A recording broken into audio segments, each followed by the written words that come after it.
Chapter 11. The Conspiracy of Fools. I see. I get the story. But it's tricky when it's Baragaru's people. The bar was a dimly lit half-basement, stylishly decorated with old wood, plants, and a woman playing music, and further in, up a staircase, was an office, a little more opulent than the bar, decorated in places with gilded furniture. It looked like a hangout for scoundrels, with large men playing card games and board games and a young man who looked like a low-level employee constantly monitoring the bar through a small peeking window. In the first place, what is the payback for one little pedo boy to use all the people in the house? Certainly, third place would be a good deal for you. At the back of the office, facing a fur-covered reception set, sat a well-dressed middle-aged man with a solidly built, wrestler-like physique and a slightly bearded man still in his late 20s. Have you heard about the prosciutto being brought to the Hunter Adventurers Guild? Yeah, I've heard that story. I heard that they're going to auction off the extra potion made from it. What does that have to do with this? I talked to the kid at the house, and he said it was the pedo boy, Sena, who found it. In a short time in the woods at the pedo's hunting grounds, he found 30, all of them very fine, for over 700 in trade value. And he's also entitled to the proceeds of the auction. Ho! The middle-aged man, who had been so careless up to that point, turned to look at the man, Cheeto's father. According to other information, Sena was carrying some strange equipment when Baragaru's party picked him up. There are rumors that he might be an air pirate. That guy's source is Marquis Gingham's Goblin Kid, right? That kid got an apprenticeship at Baragaru's place through his parents' connections, but was kicked out because of his bad habits. He was asking for small money by spreading the story you just told all over the place. You were a sucker, too. But the story about prosciutto is from a kid in the house who actually partied with him. Hopefully we'll be able to get some of the extra potion. Extra potion is dreaming too much. There are special classes all over the continent, and royalty and nobility could be involved, so even if you are the rightful owner, you can't touch it. If there's a way to find the finest of prosciutto, that's a better story.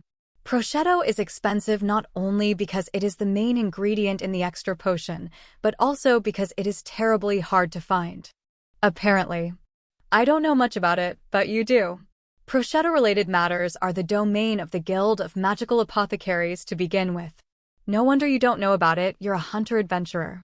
His mouth twisted in dissatisfaction at the word, guild, but the middle-aged man paid no heed and continued his story. First, expert gatherers start by keeping a pedo of female gender. Then they raise them until they become queens. That's the hard part first. Why start with the kids? And female? Because if you don't, they don't get attached to you. Otherwise, you can't control them. The reason why we use females is because queens are still gentler. You could use magic to get them to work, but it's more expensive to hire a wizard who can use summoning and enslavement magic, and there aren't many of them to begin with. I use the queens I've planted that way to find prosciutto, but their period of maturity is pretty short. As soon as they start to accumulate magical elements and mature, the parents die off in all directions when they have grown underground stems and produced offspring. That period is about 5 days, and when it's at its best, we're talking less than half a day. So you let the pedos find it and pick it? That sure sounds like a lot of work, but the hard part is the preparation, right? That's not as hard as it sounds. But then we'd have to rely on chance. That's why we look for things that aren't ripe yet. And you have to be on the lookout for them. Watch for it. You dig it up and leave it there until it's ripe. Once you dig it out, it stays there, it never ripens. They have to be left there to ripen. And if you leave it dug out and exposed to light long enough, it will grow above ground like a normal plant. If that happens, it will become a mere thicket. Prosciutto is a variant that originally formed on the roots. So, after checking, if it looks immature, you mark it, give it time to get in good shape, dig it up, check it, and bury it again. It would be nice if each burrow was close by, but if they were scattered far apart, it would be a lot of work just to keep an eye on them. And then there are the wild kings and queens to contend with. And, of course, the competitors are also the enemy. And then you have to keep watch day and night, which can get expensive. I see. But Sena found 30 in a short time. If it was in a pedo hunting plot, maybe it was in a cluster without being ravaged by the kings. Or it's a hit year. A hit year? Is there such a thing? Even demons have them, don't they? Plants are the same way. But don't they eat ordinary pittos? No. The purpose of eating prosciutto is to develop the magical organs. I don't eat regular pittos. I'm getting off topic, but it surely can't be a coincidence that he found 30. Are you ready to help us? Cheeto's father leaned in, sensing that the middle-aged man was getting into the mood. Even if all this talk about air pirates is a bunch of hooey, it's still a little suspicious that you brought him here to separate him from his own party members. The middle-aged man looked at him, and an intellectual-looking man approached. Is the situation still the same? Yes, there have been quite a few people talking about it here and there. The same goes for the people coming in and out. Since Baragaru brought the kid here, things have been happening, and he's a close friend of the aristocrat here, so the first thing we need to do is find out where this kid, Sena, is going. The middle-aged man leaned back on the couch, dismissing Cheeto's father, who approached happily. His gaze turned to his minion, who gave him a small nod and left the office. Ernesto, there's a good chance that Baragaru knows your face, so don't hang around too close. I'll contact you when I have a plan in place. All right.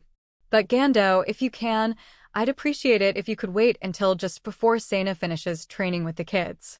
The kids left a small amount of money there, and Sena saved a lot of money. The more time he has, the bigger that amount becomes. We'll be the judge of that. It's not uncommon for people to make mistakes at the wrong time because of immediate greed. I know. I'll just sit here and drink and wait. My kid's been doing a little better lately. The middle-aged man, Gando's words were meant as a dig at Cheeto's father, Ernesto, but he was too drunk on his dreams of the big money he was about to make to notice. Sena, may I have a word with you? Shortly after parting with Gushika after the day's earnings report, Sena was approached as he was leaving by a senior guild official whom he had seen several times. He was a nervous-looking middle-aged man with his hair all back and silver-rimmed glasses. What are we talking about? For you, it's something you don't really want people to know about. If that's okay with you, it's fine with me. The senior guild official looked around meaningfully and muttered coquettishly. Understand. Let's go to Mr. Baragaru's office. No one will hear us there. Is that okay? I'm sure he doesn't want to hear about it either. Actually, I have a conference room that I use for private consultations. No one can hear us there. Wow, I understand. But I have some urgent business to attend to. How about after 1 hour? If you tell me where you are, I'll come to you. Yes, that's fine. I'll be there. Just don't let anyone else know about it, okay? It's for your own good. When Sena agreed with a hint of slyness, the senior staff member left, in a good mood, after telling him where he was going. Che, Sena's theatrics are getting more impressive now. This is the 5th one. I wonder if there is less horizontal connectivity among the staff than I thought. Baragaru's manipulation is very clever. Even so, to come to a planet like this and act as a decoy is a job worthy of the name of Lorelei. As far as the guild facilities are concerned, Sena has several staff members who stay close to Baragaru and report any problems to him. I hope this time it is related to Cheeto's father. It must be some nobleman in the guild who can do the work. Well, I still think if they come, it will be in the city. I think it's more likely, since there were so many tales, but if it's related to Cheeto's father, it's about time. I've finally been able to control my collection-related spirit threads so that they don't run all the time, and I've been feeling a lot better about things. Give me a break. If you were a low-grade tracker, the spiritual threads would connect to the other party. The Gando trackers seem to be of a very low grade, and when they walked through the city, the spirit threads connected with each other quite well. I would burst out laughing if the spiritual threads were red. Do you feel that you are popular? You have been acting strangely lately, haven't you? I'd rather not be affected by that one if possible. In fact, he often saw various relationships in the city since then with a spiritual thread. Of course, he pretended not to see it and didn't pry into it, even if it was between people of the same sex. I think it's impossible because I've only had relationships with people like that. Oh, I'm sure you're right. I'm confident you'll like me only for the trouble I'm in. I wonder if it's thanks to Mabiya-sama that I'm doing this. Don't be wicked. She is one of the few people who likes you, Sena. I'm going to take the long way home while playing the decoy role again today. I'll think of it as looking for materials that can be used to make money. Passing through a busy area, he took a little detour to a suburban area with fields and woods. There was nothing of note in the forest there, but if you visualized the magical elements, you would find a variety of rare plants and mushrooms. And, to his surprise, he found a few prosciutto plants that were ripening. In case you were wondering, he had already confirmed that the forest here was a good place for people to gather things. Sena would have no complaints if he could pick them and make a little money, rather than leave them there and not be able to use them. It looks like it's about time. For a while now, Sena had been getting a lot of unfamiliar spirit threads, and he was becoming irresistible. When he was invited to an unfamiliar place, it was to be expected. "Hey, brother. You're Sena, right? I'm Cheeto's father." Ernesto, looking like a complete thug, appeared in front of Sena with ease. "You can see the hard work behind the dressing up. Keep quiet. You'll make me laugh." He must have been frantically running after Sena, and even though he tried to look calm, he seemed to have trouble controlling his breathing. He used to be a bit of an adventurer, but he obviously didn't get enough exercise. In addition, he had a bit of a belly and a scruffy beard on his face. In Japan, he would have looked like an unemployed, reclusive poo. "I hear you've been making a lot of money after using my lovely son in various ways." The father takes the money and drinks it. "That's a nice boomerang, isn't it? You can shove it, but I'm the only one who can hear you. Shouldn't Sena shove it for you? I'd be upset if someone this young told me. Besides, we don't have all the actors yet. You seem to be feeling pretty good about being Baragaru's relative, eh? Hey." He thought he was being awesome, but to Sena, it was like a puppy barking, and he didn't feel threatened at all. On the contrary, he struggled to hold back his laughter at the standard appearance and threatening words. Until all of the actors were ready, though, he had to put up with it, and he had to put up with one more thing. "Oh well, if you give me the money you've accumulated and the secret of the prosciutto, I won't have to hurt you, right?" The next moment, with a triumphant smile on his face, his backup was ready. It was time for the villains to appear. From the shadows of the trees in the woods and behind the crumbling old walls that remained unmolested, a remnant from the days when the city was a fortified town, came a group of men with bodies fitter than Cheeto's father. One of them was Gando, the leader of the group. He was dressed in light armor in the style of a hunter-adventurer, and although he was quite intimidating today, he was full of ideas, clearly looking down on Sena. "Ah, Baragaru-san." At Sena's words, the men were all distracted by the direction Sena was facing. Of course, it was only for a moment. Sena ran like a hare and headed for the crumbling walls of the castle. It was a place that was completely off the radar for the men, a place that they had intended as an obstacle to keep their prey from escaping. That is why they were caught off guard and did not pursue him. Sena picked up a fallen stick and propped it up as his first foothold, then, using a small hollow and a vine running along the wall as a guide, climbed up the wall, which was at least 10 meters high. Wouldn't it be easier with magic and an enchanted enhanced body? Does that mean a way to climb the wall? I mean to kill them halfway. Maybe you could try out the 1,000 special moves you have been developing. 1,000 moves. Are you joking about that? Or is it an inside job while I'm sleeping? I'm not sure if it's a joke or not, but I'd like to know what you mean. Of course I'm joking. Yes, I am joking. I'm just disappointed in them. I was expecting them to show us something more interesting, but what is it? What do you expect? I was really close if he came out with that kind of thing. You surely can't escape from laughing so hard. I just froze thinking, wait. Sena had gotten through the men's encirclement by going over the wall, and they all immediately started chasing after him. Although they made the mistake of just missing Sena, they split up into several groups, perhaps to pin Sena down, which seemed familiar to them. Why do they say, wait, when the person they are running away from is not supposed to wait for them? But if you say so, you have something to say back, don't you? Would you do put like the ocean? That's a good idea, but not if you are the grandson of some great thief. That's enough of your weird ramblings. We're about to enter a very dangerous zone. Okay, Death. It was a super dangerous route that Sena never would have taken no matter how urgent his business was or what happened to him. As expected, Sena was hit by a tsunami of falling rocks, falling trees, stray stones from inexperienced hunters, mysterious traps, poisonous insects, the aftermath of a marital quarrel, and many other incidents, large and small. Ouch! Ag. The men chasing after him were shouting loudly, mostly because they were suffering the aftermath of Sena's damage. Many were caught up in it, wounded and dropped out. I knew it. Cheeto's father is using some pretty powerful bioenhancement magic. Nayuta said when the damage had slowed to a trickle. It looks like it's slowing down a lot, but that's why it's chasing the front. If you're that energetic, you should be able to work. I hear it's more fun to stay idle and drink alcohol. By the way, that's my mother's eldest daughter talking. Ryoko, right? But I'm having fun hunting pittos. And it's good money. I agree with you. By the way, that lazy dad has a very well-developed magical organ, doesn't he? But the number of magic elements he can accumulate is small for his size. He seems to be a complete ant and grasshopper type.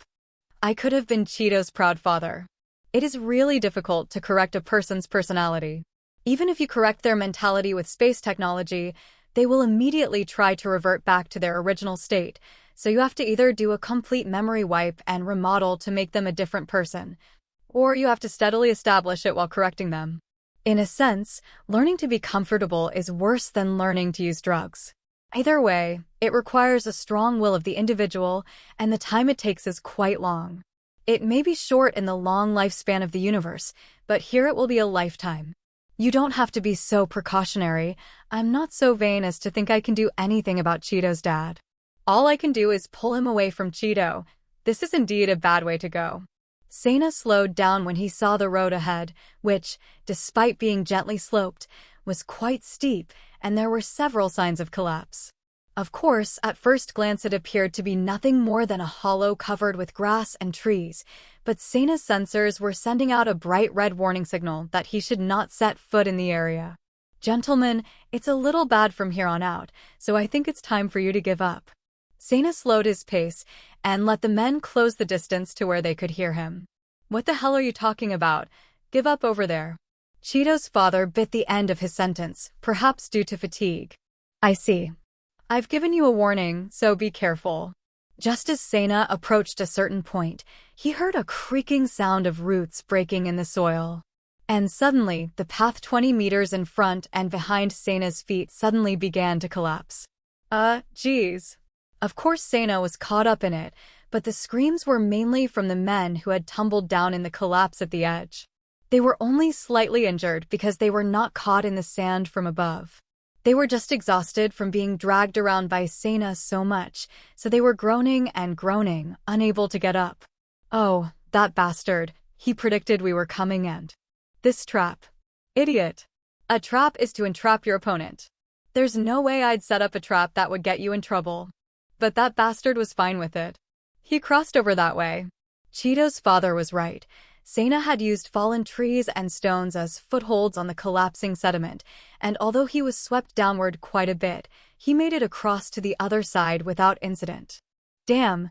Go around and... Stop it. You've got to be kidding me. Unlike Ernesto, who started to run, the boss, Gando, suddenly began scratching his hair and yelling hysterically. Oh, hey. If you stop here, you'll ruin everything. We're almost at. Shut up. You let me get involved with that son of a bitch. Gando grabbed Ernesto by the collar and pulled him roughly to the ground. He bared his teeth and looked as if he was about to bite down on him. What? Don't you get it? That bastard is definitely Mabia's lover. He's the one who was favored by that goddess, that evil goddess, that damned handsome man. You're overthinking this, aren't you? He's been getting into so much trouble everywhere he goes. Look around you. Everybody's got wounds, and many of them have dropped out. What? Oh, that. They'd started with nearly 20 minions, but now there were only 5 left. In normal circumstances, they would have been in a rather abnormal state, yet they had come this far without realizing it, as if they had been drawn to it. It was the same phenomenon with Widow. You get it? Even if it's the trap you're talking about, it's still unusual. It's not normal. I'm almost but I'm close. I've got the money and I've got the prosciutto. I'm telling you, I'm not getting involved with Sena or you anymore. Don't you ever show your face in front of me again. Pushing Ernesto away as if to shoo him away, Gando hastily skipped the order to pull up. Collect those down there and pull them up. Hurry up. The minions must have been thinking the same way as Gando. None of them seemed to have any objections, and on the contrary, they spat at Ernest at times, as if they saw him as an abomination, and followed Gando as he fled the scene. Why not? We're almost there, okay? Almost. Hi. Ernesto looked at Sena and froze in fear. Sena stood still and just looked at him in silence. But in the shadows of the trees in the approaching dusk, the figure seemed to be some sort of unidentifiable monster. Perhaps the figure brought back memories of the demon that had caused Ernesto's failure, or perhaps Sena's figure actually looked like that, but Ernesto was suddenly struck with a terrible fear and ran away after his men at a tremendous speed. He was scared to death. But it is understandable that he would be scared if a cliff suddenly collapsed. Wasn't it Sena who was calm in the midst of it that scared you? Mabia's thoughts. I remember the old lady on the farm saying something about it protecting her from something really scary or something. But is it something that you would overreact to that much? Maybe they are scary to those kinds of backstreet people. Isn't that the same reaction the people of Earth had to you? That would make sense if you put it that way. Sena let out a small sigh as the reactions of those who feared getting caught up in Sena's bad luck on Earth in the past overlapped with the men he had just met. You may indeed be right. The next moment he thought he heard the sound of leaves rustling above the forest. Nana landed soundlessly beside Sena, like a ninja. Are you hurt? Nana? How did you find this place? With all that fuss, I would have known even if I didn't want to. Nana stared at Sena's path with a dumbfounded look on his face. In the distance, he could see people gathering and making noise. Convinced me. The master has already made his move, so please leave the rest to him and go back, Sena-sama. What about Cheeto's father? It depends on the situation. If he is caught quietly, he will be a criminal slave. In the worst-case scenario, he may be taken down. But as for the son, he has a mother, so either way, he will still be separated from his father. So, it is. Sena's expression darkened even as he tried to break the ice. Sena had had a lot of bad luck, but he had been blessed with parents. Considering how much those two had been Sena's emotional support, it was still not an easy thing to break up with them.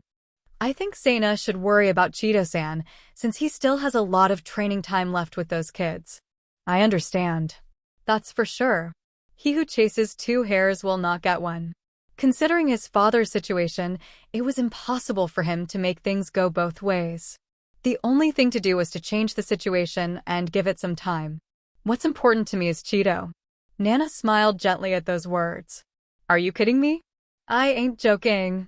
The only way to get rid of this evil is to get away from here for a while. I'll leave the rest to you, Monado. No backstage work, just business as usual. Tell the young guys involved in this case to stay quiet at Jesus' hideout. Other than that, have them watch the store. That should be enough to keep the store running. If that's not enough, you can hire someone at your discretion. Back in the tavern's office, Gando fished out the money items from the desk drawers and cupboards and shoved them into his magic bag. A short distance away, the tavern's master, Monado, shrugged at the swashbuckling and said, "Understood. Leave it to me, Mr. Gando." There was some noise in the store, but the young man who always stood guard was now gone. Monado looked through the window of the lookout, and what he saw was the waiter and Ernesto talking at the entrance. "Boss, I think Ernesto is here." Damn, he's a brazen fellow, but oh well. It's also a hassle to be followed around forever.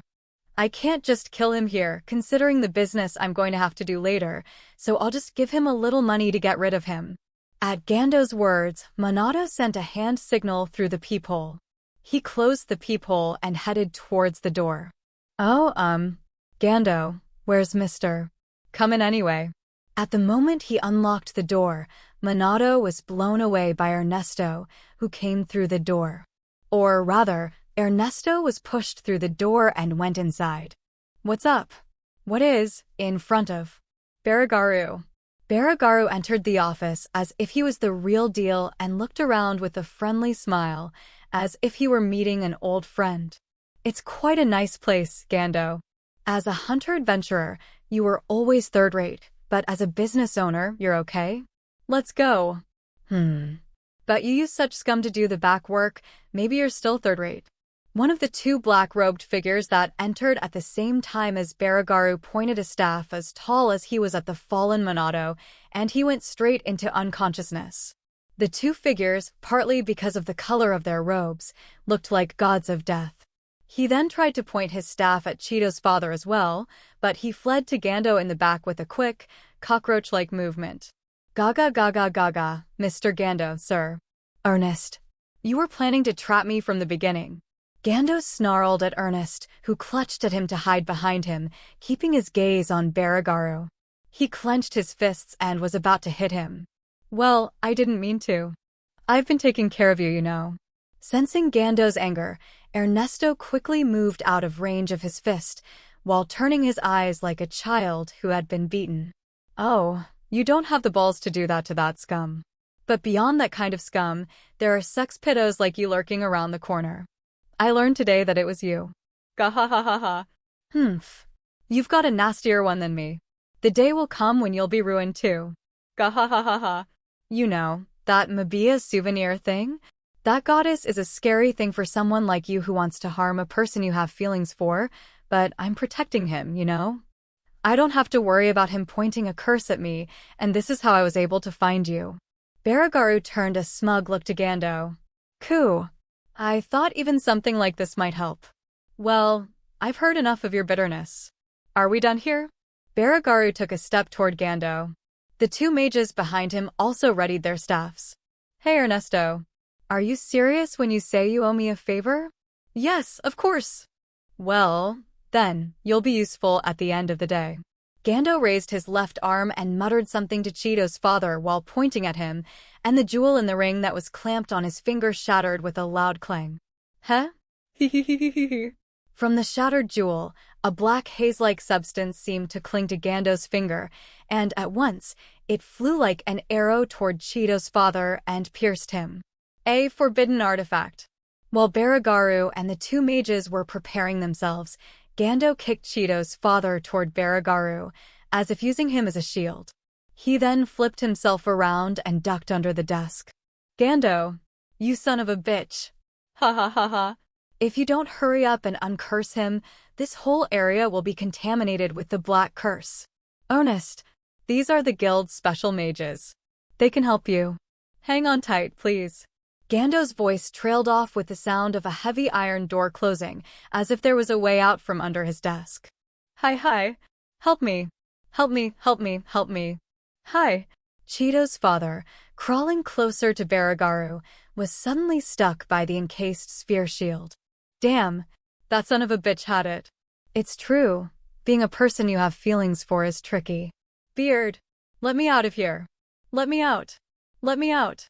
One of the hooded mages, who appeared to be a woman, held out her hand to Baragaru in a profane manner. Don't talk to me like I'm a bad whore. Your daughter will cry. Baragaru pulled out a pendant from his pocket, the magic crystal part of which was maybe an inch long, and tossed it to the female mage. Whoa! It's so big! And it looks like you've accumulated plenty of it. That's why your husband ran away from you. Eternally 17 years old. Don't say things that will destroy a maiden's pure heart. Give me alimony, alimony. I'll take these magic crystals. Your child is 12. You had her when you were 4 years old. Get off your stupid ass and get on with it, you 30-year-old. Damn it. You look like Enma, but you're really trying to expose someone's age fraud. Go back to hell, you hellbound master of hell. While complaining about various things, that female mage was doing something with Baragaru's magic crystal. I don't understand you sometimes. Hurry up. Ushii, special kill. Milfug barrier. And the shields around Cheeto's father shattered into hundreds of pieces. Oh! As expected of a 30-year-old who's only great with magic. We'll talk later, Beard. While Baragaru and the female mage were arguing, the other mage was desperately trying to maintain his shield. This one didn't seem to have time to join their conversation. "What are you doing? Help me quickly." The voice was muffled, and Cheeto's father frantically tapped the shield.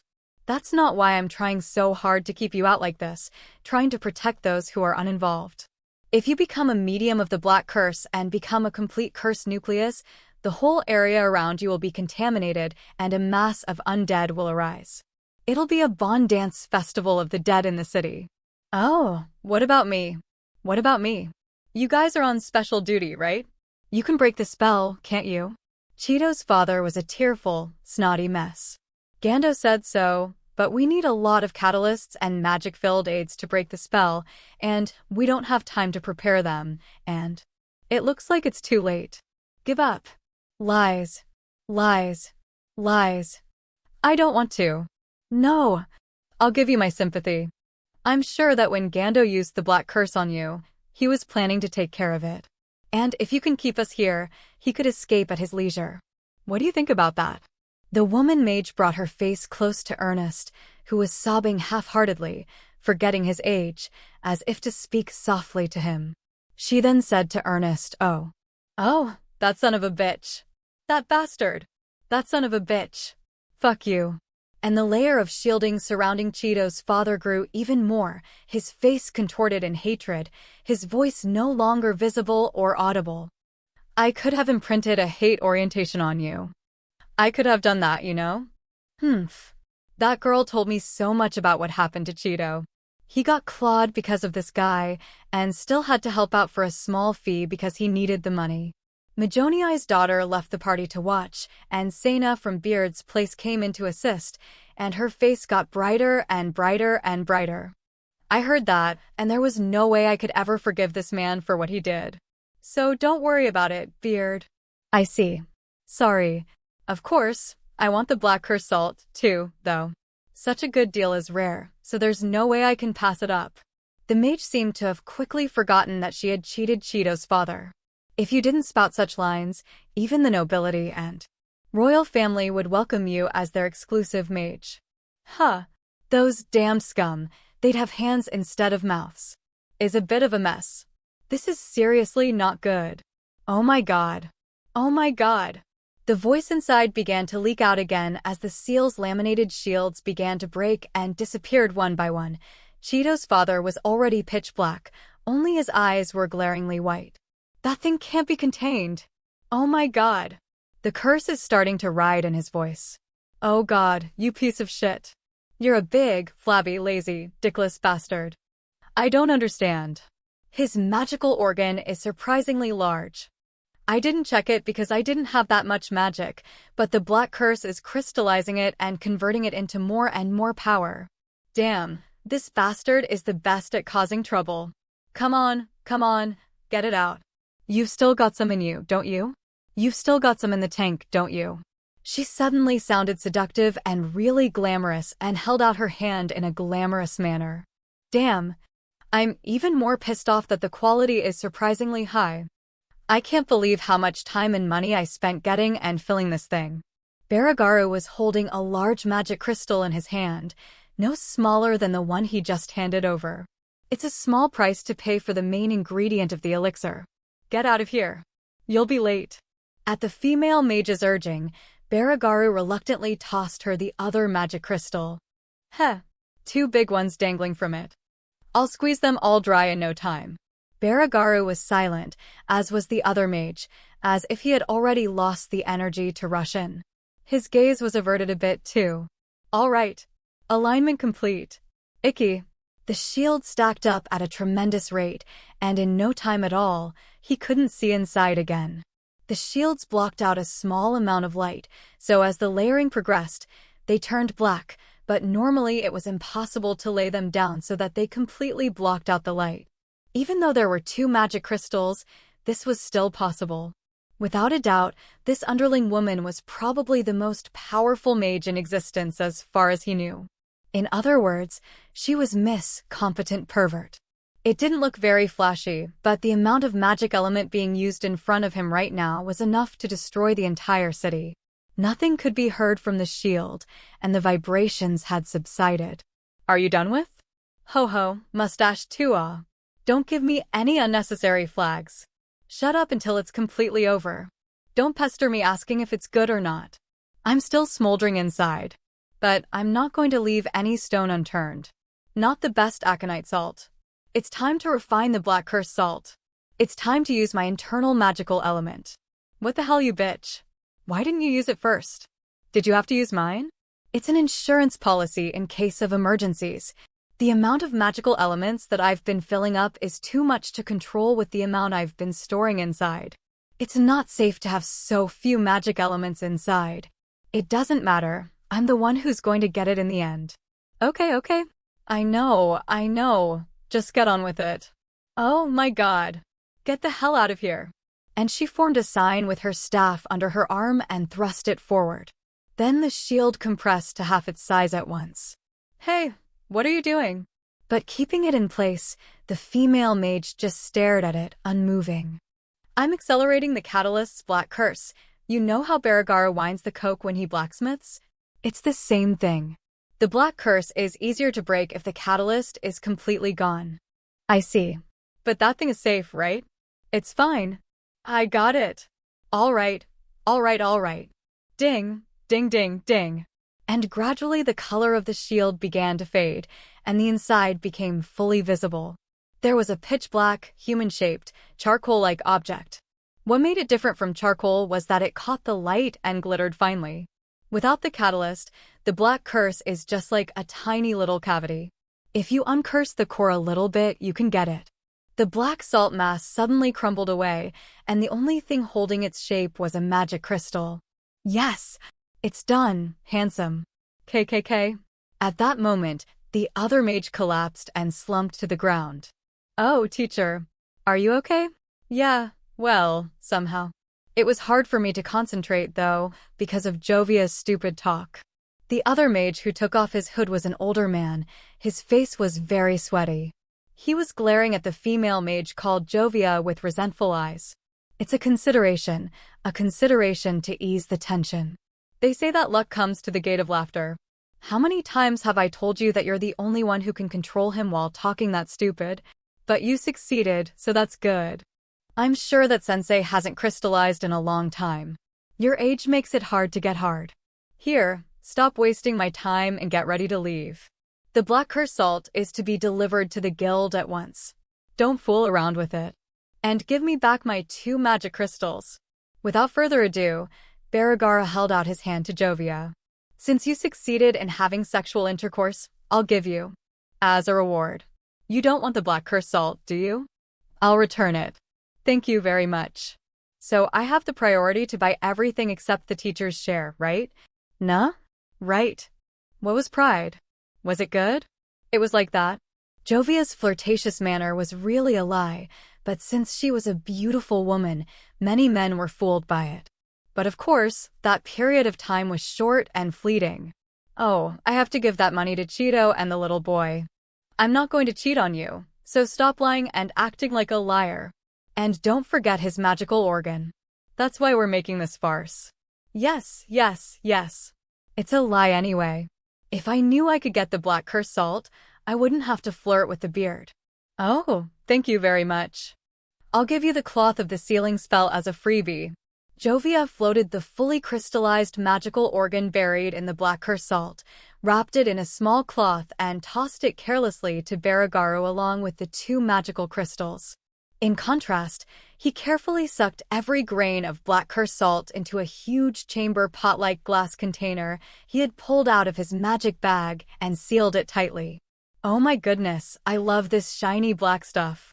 The competent pervert, rubbing her cheeks in ecstasy against the huge chamber pot, did not break her perverted pace until the end.